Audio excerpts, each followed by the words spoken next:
आज के वीडियो में लोग देखते हैं क्लास 10 बायोलॉजी यूनिट 3 आपके सामने लेकर मैं गुंजन सर उपस्थित हूँ।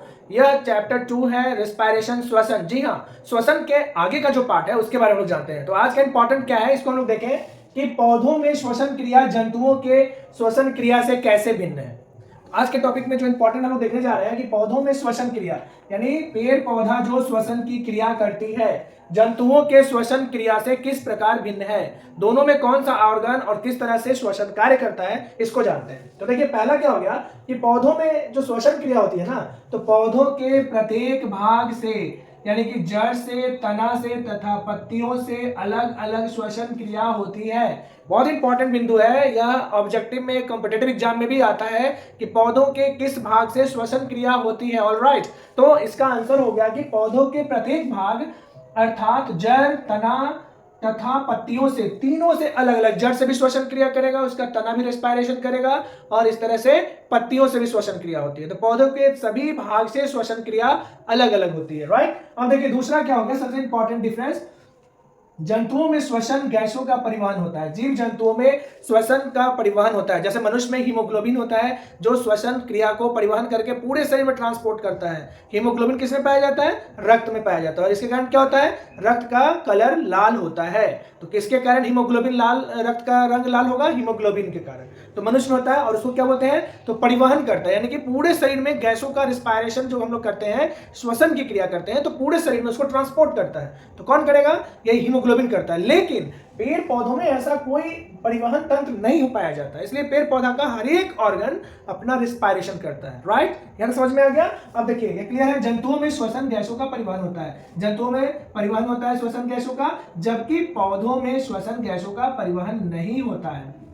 तो दोनों डिफरेंसेस समझ में आपको आ गया होगा कि पेड़ पौधा के प्रत्येक अंग से श्वसन क्रिया होती है। कहां से? जड़ से, तना से, पत्तियों से अलग अलग श्वसन क्रिया होती है, जबकि जंतुओं में परिवहन तंत्र पाया जाता है। फॉर एग्जाम्पल, हीमोग्लोबिन को कहा गया है परिवहन तंत्र, और हीमोग्लोबिन के कारण ही रक्त का रंग लाल होता है। तो मनुष्य में यह परिवहन तंत्र कहलाता है जो पूरे प्रत्येक कोशिका में ऑक्सीजन को पहुंचाता है। लेकिन पेड़ पौधों में ऐसा कुछ नहीं पाया जाता है। तो पेड़ पौधा श्वसन के लिए परिवहन तंत्र नहीं होता है। दूसरा हो गया। और तीसरा देखिए,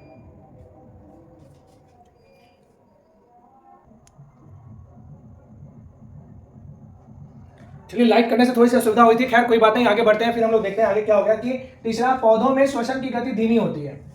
क्लियर है, पौधा में जो श्वसन की क्रिया होगी ना वो धीमी दर से होगी, तो उसमें श्वसन क्रिया धीमी होती है, जबकि जंतुओं में श्वसन की क्रिया तीव्र होती है। तो 3 डिफरेंसेस आप लोग यहाँ पे जाने, पौधों में श्वसन की क्रिया एवं जंतुओं में श्वसन की क्रिया। तो हम लोग डिफरेंसेस में आराम से जाने कि पहला हम लोग लिखेंगे कि पौधों में जो श्वसन क्रिया होती है उसके हर एक अंग से, हर एक पार्ट से होता है, चाहे वो जड़ हो, तना हो या फिर उसकी पत्तियां हो, सब जगह से श्वसन की क्रिया होती है। जबकि जीव जंतुओं में श्वसन क्रिया के लिए विशेष अंग पाया जाता है और श्वसन क्रिया उन्हीं माध्यमों से होता है। राइट, अब दूसरा देखते हैं हम लोग कि जो जंतुओं में श्वसन क्रिया होती है उसमें गैसों का परिवहन होता है, ट्रांसपोर्टेशन होता है, जबकि पेड़ पौधों में ऐसा कोई प्रक्रिया नहीं होता जिसमें ट्रांसपोर्टेशन हो, यानी वो हर एक ऑर्गन से, जहां अंग है, हर एक पार्ट से श्वसन क्रिया करेगा। जबकि जीव जंतु में क्या होगा? इसका परिवहन होगा, ट्रांसपोर्टेशन होगा। और तीसरा इंपॉर्टेंट हम लोग क्या जाने कि पौधों में श्वसन की क्रिया धीमी गति से होती है, जबकि जीव जंतुओं में श्वसन की क्रिया उसके तुलना में तीव्र गति से होती है। तो 3 यहाँ पे हम डिफरेंस को देखें कि जीव जंतुओं में श्वसन की क्रिया तीव्र होती है, जबकि पौधों में यह धीमी दर से होती है। अब आइए अगला टॉपिक हम लोग देखें कि जंतुओं में गैसों का आदान प्रदान। जंतुओं में कैसे गैसों का आदान प्रदान होगा, तो इसको लोग जाने। निम्न श्रेणी के जंतु, जी हाँ, जो निम्न श्रेणी के छोटे जंतु है, एक कोशिकीय जीव जंतु है, उसमें जो श्वसन क्रिया होगी वह कैसे होगा? तो निम्न श्रेणी के जंतुओं में श्वसन गैसों का आदान प्रदान कोशिका झिल्ली से विसरण द्वारा होता है। याद रखेंगे कि निम्न श्रेणी के जंतु हो गए, फॉर एग्जांपल एक कोशिकीय जीव, अमीबा हो गया, पैरामीशियम हो गया, हाइड्रा हो गया, ये सब निम्न श्रेणी के जंतु है और इनमें श्वसन की जो क्रिया होगी वह कोशिका झिल्ली द्वारा होगी। और कैसे होगी? तो विसरण से होगी। तो याद रखेंगे यहाँ पर कि विसरण यानी कि डिफ्यूजन क्रिया के द्वारा निम्न श्रेणी के जंतुओं में श्वसन क्रिया होगी, जबकि उच्च श्रेणी के जंतुओं में ऊर्जा की अधिक आवश्यकता होती है। जो हाई वर्टिब्रेट और उच्च श्रेणी के जो जंतु होंगे उनमें अधिक ऊर्जा चाहिए, जिस कारण से उनमें श्वसन क्रिया करने के लिए विशेष अंग पाया जाता है और उसी अंग के द्वारा वह रिस्पायरेशन की क्रिया करती है। तो आइए देखिए यहाँ पे क्या है कि उच्च श्रेणी के जंतुओं में ऊर्जा की अधिक आवश्यकता होती है, अतः इनमें विशिष्ट प्रकार के श्वसन अंग पाए जाते हैं। क्लियर, यानी उच्च श्रेणी में विशिष्ट प्रकार के श्वसन अंग होंगे जहां से वह श्वसन क्रिया करेंगे। फॉर एग्जाम्पल पक्षी हो गए, निवेलिया हो गए, जितने भी ग्रुप के हो गए, यह उच्च श्रेणी के जंतु में विशेष प्रकार के श्वसन अंग पाए जाते हैं। उम्मीद करते हैं कि आपको यहां तक समझ में आ गया होगा।